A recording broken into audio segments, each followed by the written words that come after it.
Peace, family. Peace, family.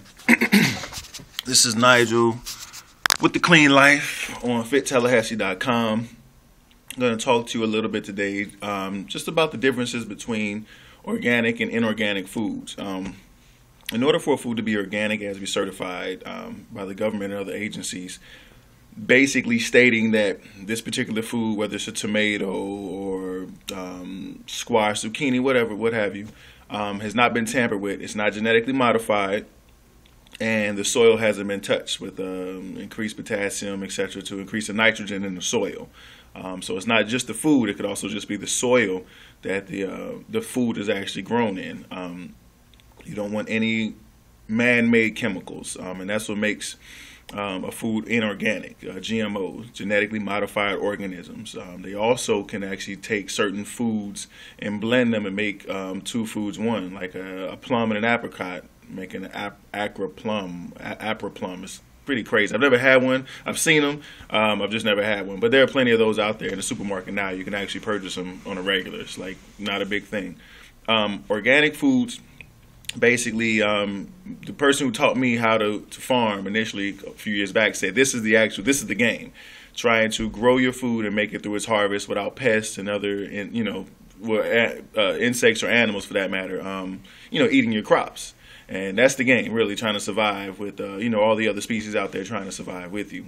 So it's pretty interesting when you grow your own food, you wash it, clean it, eat it right out the ground. It's really nothing like it. There's actually though a middle there. You have organic foods, which are grown naturally using nothing but natural chemicals. Sometimes we use like garlic and cayenne pepper mixed in water and spray the vegetables with that, and that keeps some of the pests away. That's an organic pesticide.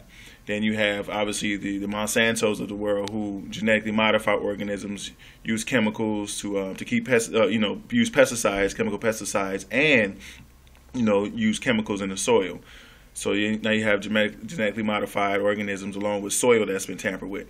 But there's a middle ground there. The middle ground is if you grow it naturally, as in not genetically modifying an organism, and you're not messing with the soil, but you'll use chemical pesticides. So that's a little different. It's not really organic, but it's not necessarily genetically modified, but it's not natural either. And you can actually tell the differences between these foods in the grocery store by the number labels. For instance, apples are 4096. I'm sorry. If you find an apple and the sticker on there says 4096, that means it's not a genetically modified organism, but it's not organic either. It was grown naturally, but they did use chemical pesticides. If you find 84096, then you have something that's genetically modified, which means it's probably been pumped with chemicals from the seed, and the soil may have been tampered with. But if you find 94096, that means it's completely all natural. You'll find it like if you go to, out here we have Publix or other places they have a Kroger's, and you'll see 94096. So that number 9 tells you that this is an organic organism and that it's, it hasn't been tampered with.